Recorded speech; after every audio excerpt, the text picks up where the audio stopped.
ಸ್ನೇಹಿತರೆ ನೋಡಿ, ನಾಳೆ ತಾರೀಕು ಬರೋಬ್ಬರಿಯಾಗಿ ಕೂಡ ಜೂನ್ ತಿಂಗಳಿನ ಮೊದಲನೇ ತಿಂಗಳು ಸ್ನೇಹಿತರೆ. ಹೌದು, ಜೂನ್ ತಿಂಗಳಿನ ಮೊದಲನೇ ತಾರೀಕಿನಿಂದ ಖಂಡಿತವಾಗಿಯೂ ಕೂಡ ಪ್ರತಿಯೊಂದು ಗೃಹಲಕ್ಷ್ಮಿ ಫಲಾನುಭವಿಗಳ ಖಾತೆಗಳಿಗೂ ಕೂಡ ನೇರವಾಗಿ ಡಿಬಿಟಿ ಮುಖಾಂತರ ಇಲ್ಲಿ 20 ರಿಂದ 25 ಜಿಲ್ಲೆಗಳಿಗೆ ಮಾತ್ರ ನೇರವಾಗಿ ಡಿಬಿಟಿ ಮುಖಾಂತರ ಗೃಹಲಕ್ಷ್ಮಿ ಯೋಜನೆಯ ಫಲಾನುಭವಿಗಳ ಖಾತೆಗಳಿಗೂ ಕೂಡ ಈಗಾಗಲೇ ನೋಡಿ 1 ರಿಂದ 19ನೆಯ ಕಂತಿನ ಪಡೆದುಕೊಂಡವರಿಗೆ ಮಾತ್ರ ಈ 20 ರಿಂದ 25 ಜಿಲ್ಲೆಗಳಿಗೆ ಮಾತ್ರ ನೇರವಾಗಿ ಹಣವನ್ನು ಬಿಡುಗಡೆ ಆಗ್ತಿರುವಂತದ್ದು. ಹೌದು ವೀಕ್ಷಕರೇ, ಇಲ್ಲಿ ನೇರವಾಗಿ ಯಾವ ಯಾವ ಜಿಲ್ಲೆಗಳಿಗೆ ಹಣ ಬಿಡುಗಡೆ ಮಾಡುತ್ತಾರೆ ಮತ್ತು ಇಲ್ಲಿ ಪ್ರತಿಯೊಂದು ಫಲಾನುಭವಿಗಳ ಖಾತೆಗಳಿಗೆ ಎಷ್ಟು ರೂಪಾಯಿ ಹಣವನ್ನು ಬಿಡುಗಡೆ ಆಗುತ್ತದೆ ಅಂತ ಈ ವಿಡಿಯೋದಲ್ಲಿ ನಾವು ಸಂಪೂರ್ಣವಾದ ಮಾಹಿತಿಯನ್ನು ತಿಳಿದುಕೊಳ್ಳುತ್ತಾ ಹೋಗೋಣ ವೀಕ್ಷಕರೇ. ನೋಡಿ ಸ್ನೇಹಿತರೆ, ಇಲ್ಲಿ ಪ್ರತಿಯೊಂದು ಗೃಹಲಕ್ಷ್ಮಿ ಫಲಾನುಭವಿಗಳ ಖಾತೆಗಳಿಗೂ ಕೂಡ ಬರೋಬ್ಬರಿಯಾಗಿ ಕೂಡ 20ನೆಯ ಕಂತಿನ 2000 ಬಿಡುಗಡೆ ಮಾಡಬೇಕು ಮತ್ತು 21ನೆಯ ಕಂತಿನ ಕೂಡ ಬಿಡುಗಡೆ ಮಾಡಲೇಬೇಕು.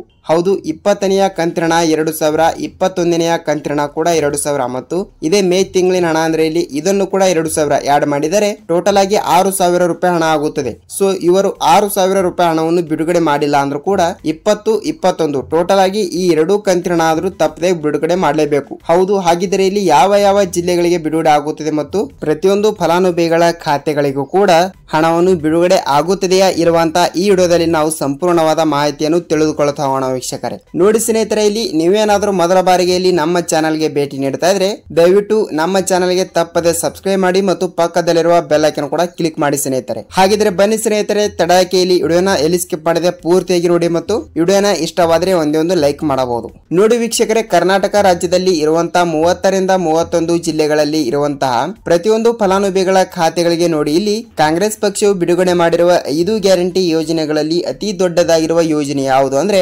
ಗೃಹಲಕ್ಷ್ಮಿ ಯೋಜನೆ ಹಣ ಅಂತ ಬರುತ್ತದೆ ವೀಕ್ಷಕರೇ. ಹೌದು, ಇಲ್ಲಿ ಗೃಹಲಕ್ಷ್ಮಿ ಯೋಜನೆ ಹಣ ಈಗಾಗಲೇ ನೋಡಿ ರಾಜ್ಯದಲ್ಲಿ ಇರುವಂತಹ 30 ರಿಂದ 31 ಜಿಲ್ಲೆಗಳಲ್ಲಿ ಇರುವಂತಹ ಪ್ರತಿಯೊಂದು ಗೃಹಲಕ್ಷ್ಮಿ ಫಲಾನುಭವಿಗಳ ಖಾತೆಗಳಿಗೆ ನೋಡಿ ಈಗಾಗಲೇ 1 ರಿಂದ 19ನೆಯ ಕಂತಿನ ಹಣವನ್ನು ಬಿಡುಗಡೆ ಮಾಡಿದ್ದಾರೆ. ಹೌದು, 1 ರಿಂದ 19ನೆಯ ಕಂತಿನ ತನಕ ಬಿಡುಗಡೆ ಆದವರಿಗೆ ಇಲ್ಲಿ 20ನೆಯ ಕಂತಿನ 2000 ಬರಬೇಕು ಮತ್ತು 21ನೆಯ ಕಂತಿನ ಕೂಡ ಬರಲೇಬೇಕು. ಹೌದು, 20ನೆಯ ಕಂತಿನ 2000 ಮತ್ತು 21ನೆಯ ಕಂತಿನ ಕೂಡ 2000 ಅಂದರೆ ಮಾರ್ಚ್ ತಿಂಗಳಿನ ಹಣ 2000 ಮತ್ತು ಏಪ್ರಿಲ್ ತಿಂಗಳಿನ ಹಣ ಕೂಡ 2000.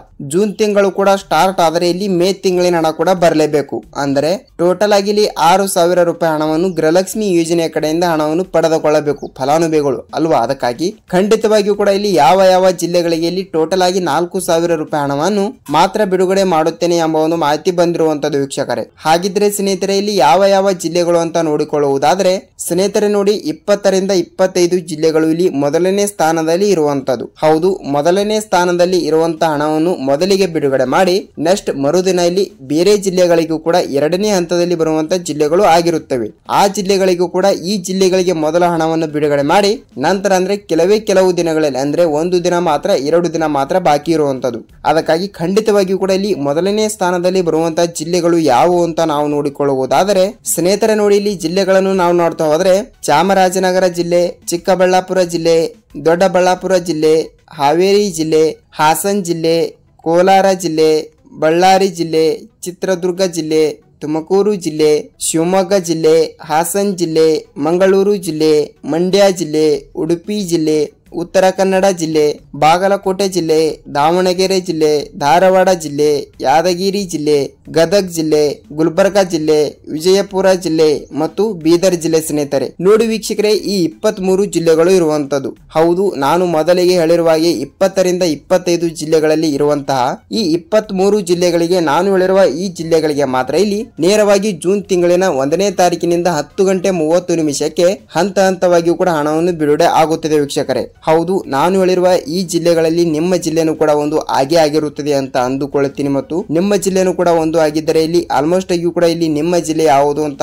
ತಪ್ಪದೆ ಕಮೆಂಟ್ ಮೂಲಕ ಮಾಹಿತಿ ತಿಳಿಸಿ. ಏಕೆಂದ್ರೆ ಇಲ್ಲಿ ಯಾವ ಯಾವ ಜಿಲ್ಲೆಗಳಿಗೆ ಹಣ ಬಿಡುಗಡೆ ಆಗಿದೆ ಅಂತ ಇಲ್ಲಿ ಬೇರೆ ಜಿಲ್ಲೆದವರು ಕೂಡ ವಿಡಿಯೋನ ನೋಡುತ್ತಿರುವಾಗ ಇಲ್ಲಿ ಅವರಿಗೂ ಕೂಡ ಸ್ವಲ್ಪ ಮಾಹಿತಿ ಗೊತ್ತಾಗುತ್ತದೆ ವೀಕ್ಷಕರೇ. ಹೌದು, ಖಂಡಿತವಾಗಿಯೂ ಕೂಡ ಇಲ್ಲಿ ನಿಮ್ಮ ಜಿಲ್ಲೆ ಯಾವುದು ಮತ್ತು ನಿಮಗೆ ಇಲ್ಲಿ ಎಷ್ಟು ರೂಪಾಯಿ ಹಣವನ್ನು ಬಿಡುಗಡೆ ಆಗಿದೆ ಅಂತ ನಮಗೆ ನೀವು ಕಮೆಂಟ್ ಮೂಲಕ ಮಾಹಿತಿ ತಿಳಿಸಬೇಕು. ಏಕೆಂದ್ರೆ ಖಂಡಿತವಾಗಿಯೂ ಕೂಡ ರಾಜ್ಯದಲ್ಲಿ ಇರುವಂತಹ ಈ 23 23 ಜಿಲ್ಲೆಗಳಿಗೆ ಮೊದಲನೇ ಸ್ಥಾನದಲ್ಲಿ ಹಣವನ್ನು ಬಿಡುಗಡೆ ಮಾಡಿ ಎರಡನೇ ಸ್ಥಾನದಲ್ಲಿ ಕೂಡ ಹಂತ ಹಂತವಾಗಿ ಕೂಡ ಹಣವನ್ನು ಬಿಡುಗಡೆ ಮಾಡಲಾಗುತ್ತದೆ. ಹೌದು ವೀಕ್ಷಕರೇ, ಖಂಡಿತವಾಗಿಯೂ ಕೂಡ ರಾಜ್ಯದಲ್ಲಿ ಇರುವಂತಹ 30 ರಿಂದ 31 ಜಿಲ್ಲೆಗಳಿಗೂ ಕೂಡ ತಪ್ಪದೆ ಹಣವನ್ನು ಬಿಡುಗಡೆ ಆಗುತ್ತದೆ. ಹಾಗಿದ್ರೆ ಈ ಒಂದೆರಡು ರೂಲ್ಸ್ ಗಳನ್ನು ಕೂಡ ತಪ್ಪದೆ ಪಾಲಿಸಿದರೆ ಮಾತ್ರ ಇಲ್ಲಿ ನೇರವಾಗಿ ನೀವು ಹಣವನ್ನು ಪಡೆದುಕೊಳ್ಳಬಹುದು. ಹಾಗಿದ್ರೆ ಇಲ್ಲಿ ಯಾವ ಯಾವ ರೂಲ್ಸ್ ಗಳು ಅಂತ ನೀವು ಕೇಳಬಹುದು ಸ್ನೇಹಿತರೆ. ವೀಕ್ಷಕರೇ ನೋಡಿ, ಖಂಡಿತವಾಗಿಯೂ ಕೂಡ ಪ್ರತಿಯೊಂದು ಫಲಾನುಭವಿಗಳ ಖಾತೆಗಳಿಗೆ ಇಲ್ಲಿ 20-21ನೆಯ ಕಂತಿನ ಹಣವನ್ನು ಬರಬೇಕಾದ್ರೆ ನಾನು ಹೇಳಿರುವ ಅಷ್ಟು ಜಿಲ್ಲೆಗಳಿಗೆ ನಿಮಗೆ ತಪ್ಪದೆ 4,000 ರೂಪಾಯಿ ಹಣವನ್ನು ಬರಬೇಕಾದ್ರೆ ಖಂಡಿತವಾಗಿಯೂ ಕೂಡ ನೀವು 19ನೆಯ ಕಂತಿನ ಹಣವನ್ನು ತಪ್ಪದೆ ಪಡೆದುಕೊಂಡಿರಬೇಕು. ಹೌದು, ನಾನು ಪ್ರತಿಯೊಂದು ವಿಡಿಯೋದಲ್ಲಿ ಕೂಡ ಹೇಳ್ತಾ ಇದ್ದೀನಿ, ನೀವು 19ನೆಯ ಕಂತಿನ ತನಕ ಹಣವನ್ನು ಪಡೆದುಕೊಂಡಿದ್ದರೆ ಮಾತ್ರ ನೀವು ನೇರವಾಗಿ 20ನೆಯ ಕಂತಿನ 2,000 ಮತ್ತು 21ನೆಯ ಕಂತಿನ ಕೂಡ 2,000 ಟೋಟಲ್ ಆಗಿ 4,000 ರೂಪಾಯಿ ಹಣವನ್ನು ತಪ್ಪದೆ ಪಡೆದುಕೊಳ್ಳುತ್ತೀರಿ ಸ್ನೇಹಿತರೆ. ಹೌದು, ಟೋಟಲ್ ಆಗಿ 19ನೆಯ ಕಂತಿನ ಹಣವನ್ನು ಪಡೆದುಕೊಂಡಿದ್ದರೆ ಮಾತ್ರ ನಿಮಗೆ ಇಲ್ಲಿ ಯಾವುದೇ ತೊಂದರೆ ಇಲ್ಲದೆ 20-21 ಟೋಟಲ್ ಆಗಿ 4,000 ರೂಪಾಯಿ ಹಣ ಆದ್ರೂ ಕಂಪಲ್ಸರಿ ಆಗಿ ಕೂಡ ಜಮಾವಣೆ ಆಗುತ್ತದೆ. ಇದು ಮೊದಲನೇ ಒಂದು ರೂಲ್ಸ್ ಆಗುತ್ತದೆ. ಮತ್ತು ಇಲ್ಲಿ ಎರಡನೇ ಒಂದು ರೂಲ್ಸ್ ಯಾವುದು ಅಂತ ನೋಡುವುದಾದ್ರೆ ವೀಕ್ಷಕರೇ ನೋಡಿ ಸ್ನೇಹಿತರೆ, ನಿಮ್ಮ ರೇಷನ್ ಕಾರ್ಡ್ ಚಾಲ್ತಿ ಇದೆಯಾ ಅಲ್ವಾ ಅಂತ ನೀವು ತಿಳಿಸಬೇಕು. ಯಾಕೆಂದರೆ ಖಂಡಿತವಾಗಿಯೂ ಕೂಡ ರೇಷನ್ ಕಾರ್ಡ್ ಚಾಲ್ತಿ ಇರುವ ಪ್ರತಿಯೊಂದು ಫಲಾನುಭವಿಗಳ ಖಾತೆಗಳಿಗೆ ಮಾತ್ರ ನೀವು ಸರ್ಕಾರದಿಂದ ಗೃಹಲಕ್ಷ್ಮಿ ಯೋಜನೆ ಕಡೆಯಿಂದ ಹಣವನ್ನು ಪಡೆದುಕೊಳ್ಳಬೇಕಾಗುತ್ತದೆ. ಹೌದು, ನಿಮ್ಮ ರೇಷನ್ ಕಾರ್ಡ್ ಚಾಲ್ತಿ ಇದೆಯಾ ಇಲ್ವಾ ಅಂತ ಒಂದು ಸಲ ನೀವು ಪರಿಶೀಲಿಸಿ. ಮತ್ತು ಇದು ಎರಡನೇ ರೂಲ್ಸ್ ಆಗುತ್ತದೆ. ಮತ್ತು ಇಲ್ಲಿ ಮೂರನೇ ರೂಲ್ಸ್ ಯಾವುದು ಅಂತ ನೋಡುವುದಾದ್ರೆ ನೋಡಿ ವೀಕ್ಷಕರೇ, ಖಂಡಿತವಾಗಿಯೂ ಕೂಡ ಇದು ನೀವು NPCI ಮ್ಯಾಪಿಂಗ್ ಮಾಡಿಸಲೇಬೇಕು. ಇದು ಎಲ್ಲಾ ಗೃಹಲಕ್ಷ್ಮಿಯರು ಕೂಡ ಪಾಲಿಸಬೇಕು ಸ್ನೇಹಿತರೆ. ಹೌದು, ಇದು NPCI ಮ್ಯಾಪಿಂಗ್ ಅಂದ್ರೂ ಒಂದೇ ಮತ್ತು ಸೀಡಿಂಗ್ ಅಂದ್ರೂ ಕೂಡ ಒಂದೇ ಸ್ನೇಹಿತರೆ. ನೀವು ಸೀಡಿಂಗ್ ಮೊದಲಿಗೆ ಇಲ್ಲಿ ಮಾಡಿಸಿದರೆ ನಿಮಗೆ ಅದು ಹತ್ತುವುದಿಲ್ಲ. ಖಂಡಿತವಾಗಿಯೂ ಕೂಡ ನೀವು ಇನ್ನೂ ತನಕ ಸೀಡಿಂಗ್ ಮಾಡಿಸಿಲ್ಲ ಸರ್, ನಮಗೆ 19 ಕಂತಿನ ಹಣನೇ ಬಂದಿಲ್ಲ ಅಂತ ನೀವು ಕೇಳ್ತಾ ಇದ್ರೆ ನೋಡಿ ವೀಕ್ಷಕರೇ, ನೀವು ನಿಮ್ಮ ಬ್ಯಾಂಕಿಗೆ ಹೋಗಿ ನಿಮ್ಮ ಆಧಾರ್ ಕಾರ್ಡ್ ಆಗಲಿ ಮತ್ತು ನಿಮ್ಮ ಬ್ಯಾಂಕ್ ಪಾಸ್ಬುಕ್ ಜೆರಾಕ್ಸ್ ಆಗಲಿ ತೆಗೆದುಕೊಂಡು ಖಂಡಿತವಾಗಿಯೂ ಕೂಡ ನೀವು ಸೀಡಿಂಗ್ ಮಾಡಿಸಬೇಕು. ಸೀಡಿಂಗ್ ಮಾಡಿಸಿದರೆ ಮಾತ್ರ ಇಲ್ಲಿ ಸರ್ಕಾರದಿಂದ ನೇರವಾಗಿ DBT ಮುಖಾಂತರ ಹಣವನ್ನು ಪಡೆದುಕೊಳ್ಳುತ್ತೀರಿ. ಹೌದು, ಇದು ಮೂರನೇ ಒಂದು ರೂಲ್ಸ್ ಆಗುತ್ತದೆ ಸ್ನೇಹಿತರೆ. ಖಂಡಿತವಾಗಿಯೂ ಕೂಡ ನಾನು ಹೇಳಿರುವ ಈ ರೂಲ್ಸ್ ಗಳನ್ನು ಕೂಡ ಎಲ್ಲರೂ ತಪ್ಪದೆ ಪಾಲಿಸಿದರೆ ನೇರವಾಗಿ DBT ಮುಖಾಂತರ ಮೊದಲಿಗೆ ನಾನು ಹೇಳಿರುವ ಈ 23 ಜಿಲ್ಲೆಗಳಿಗೆ ನೇರವಾಗಿ DBT ಮುಖಾಂತರ ತಪ್ಪದೆ ಹಣವನ್ನು ಪಡೆದುಕೊಳ್ಳುತ್ತೀರಿ ಸ್ನೇಹಿತರೆ. ಹೌದು, ಖಂಡಿತವಾಗಿಯೂ ಕೂಡ ತಪ್ಪದೆ ಪ್ರತಿಯೊಂದು ಫಲಾನುಭವಿಗಳ ಖಾತೆಗಳಿಗೂ ಕೂಡ ತಪ್ಪದೆ ಹಣವನ್ನು ಬಿಡುಗಡೆ ಆಗುತ್ತದೆ. ನೋಡಿ ವೀಕ್ಷಕರೇ, ಗೃಹಲಕ್ಷ್ಮಿ ಯೋಜನೆ ಬಗ್ಗೆ ನಿಮಗೆ ಪೂರ್ತಿಯಾದ ಮಾಹಿತಿ ಗೊತ್ತಾಗಿದೆ ಅಂತ ಅಂದುಕೊಳ್ಳುತ್ತೀನಿ. ಮತ್ತು ನಿಮಗೆ ಇದೇ ರೀತಿಯಾಗಿ ಕೂಡ ಗೃಹಲಕ್ಷ್ಮಿ ಆಗಲಿ, ಅನ್ನ ಬಗ್ಗೆ ಆಗಲಿ ಮತ್ತು ಸರ್ಕಾರದಿಂದ ಬರುವಂತಹ ಪ್ರತಿಯೊಂದು ಉಪಯುಕ್ತ ಮಾಹಿತಿಗಳ ವಿಡಿಯೋಗಳು, ಪ್ರತಿದಿನದ ಪ್ರತಿಯೊಂದು ಅಪ್ಡೇಟ್ಗಳು ನಿಮಗೆ ಇದೇ ರೀತಿಯಾಗಿ ಕೂಡ ಬೇಕಾದರೆ ಸ್ನೇಹಿತರೆ ಈ ವಿಡಿಯೋನ ಇಷ್ಟವಾದರೆ ಒಂದೇ ಒಂದು ಲೈಕ್ ಮಾಡಿ ಮತ್ತು ನಿಮ್ಮ ಫ್ರೆಂಡ್ಸ್ ಅಂಡ್ ಫ್ಯಾಮಿಲಿ ಕೂಡ ಈ ವಿಡಿಯೋನ ಶೇರ್ ಮಾಡಿ. ಏಕೆಂದರೆ ಇಲ್ಲಿ ಅವರಿಗೂ ಕೂಡ ಗೃಹಲಕ್ಷ್ಮಿ ಯೋಜನೆ ಕಡೆಯಿಂದ 19, 20, 21 ಮತ್ತು ಯಾವ ಯಾವ ತಿಂಗಳಿನ ಹಣವನ್ನು ಕೂಡ ಬಿಡುಗಡೆ ಮಾಡ್ತಾ ಇದ್ದಾರೆ. ಮತ್ತು ಅದೇ ರೀತಿಯಾಗಿ ಕೂಡ ಇಲ್ಲಿ ಮಹಿಳಾ ಮತ್ತು ಮಕ್ಕಳ ಕಲ್ಯಾಣ ಅಭಿವೃದ್ಧಿ ಸಚಿವರಾಗಿರುವ ಲಕ್ಷ್ಮಿ ಹೆಬ್ಬಾಳ್ಕರ್ ಅವರು ಕೂಡ ಅವರು ಕೂಡ ಇಲ್ಲಿ ಏನು ಮಾಹಿತಿ ಕೊಟ್ಟಿದ್ದಾರೆ, ಯಾವ ಯಾವ ರೂಲ್ಸ್ ಗಳು ಕೂಡ ಫಾಲೋ ಮಾಡಿದರೆ ಹಣವನ್ನು ಬರುತ್ತದೆ ಅಂತ ಇಲ್ಲಿ ಅವರಿಗೂ ಕೂಡ ಸ್ವಲ್ಪ ಮಾಹಿತಿ ಗೊತ್ತಾಗುತ್ತದೆ ವೀಕ್ಷಕರೇ. ಹೌದು, ಖಂಡಿತವಾಗಿಯೂ ಕೂಡ ಪ್ರತಿಯೊಂದು ಗೃಹಲಕ್ಷ್ಮಿ ಫಲಾನುಭವಿಗಳ ಖಾತೆಗಳಿಗೂ ಕೂಡ ತಪ್ಪದೆ ಹಣವನ್ನು ಬಿಡುಗಡೆ ಆಗುತ್ತದೆ. ನೀವು ಇಲ್ಲಿ ಯಾವುದೇ ರೀತಿಯಾಗಿ ಕೂಡ ಭಯಪಡುವ ಅವಶ್ಯಕತೆ ಇಲ್ಲ. ನೋಡಿ ಸ್ನೇಹಿತರೆ, ಈ ವಿಡಿಯೋನ ಇಷ್ಟವಾದರೆ ಒಂದೊಂದು ಲೈಕ್ ಮಾಡುವುದರ ಮೂಲಕ ಈ ವಿಡಿಯೋನ ಪೂರ್ತಿಯಾಗಿ ನೋಡಿದಕ್ಕೆ ಧನ್ಯವಾದಗಳು. ಆ ವೆಬ್ ಸ್ನೇಹಿತರೆ, ನಾವು ಮತ್ತೊಂದು ಗೃಹಲಕ್ಷ್ಮಿ ಆಗಲಿ, ಅನ್ನ ಭಾಗ್ಯ ಆಗಲಿ ಮತ್ತು ಸರ್ಕಾರದಿಂದ ಬರುವಂತಹ ಪ್ರತಿಯೊಂದು ಉಪಯುಕ್ತ ಮಾಹಿತಿಗಳು, ಪ್ರತಿದಿನದ ಪ್ರತಿಯೊಂದು ಅಪ್ಡೇಟ್ಗಳು ನಿಮಗೆ ಇದೇ ರೀತಿಯಾಗಿ ಕೂಡ ಬೇಕಾದರೆ ವೀಕ್ಷಕರೇ ನಮ್ಮ ಚಾನಲ್ಗೆ ದಯವಿಟ್ಟು ಸಬ್ಸ್ಕ್ರೈಬ್ ಮಾಡಿ ಮತ್ತು ಪಕ್ಕದಲ್ಲಿರುವ ಬೆಲ್ ಐಕಾನ್ ಕೂಡ ಕ್ಲಿಕ್ ಮಾಡಬಹುದು. ನಾವು ಮತ್ತೊಂದು ಅಪ್ಡೇಟ್ ಜೊತೆಗೆ ಮತ್ತೊಂದು ವಿಡಿಯೋದಲ್ಲಿ ಭೇಟಿಯಾಗೋಣ ವೀಕ್ಷಕರೇ. ಅಲ್ಲಿ ತನಕ ಎಲ್ಲರಿಗೂ ನಮಸ್ಕಾರ.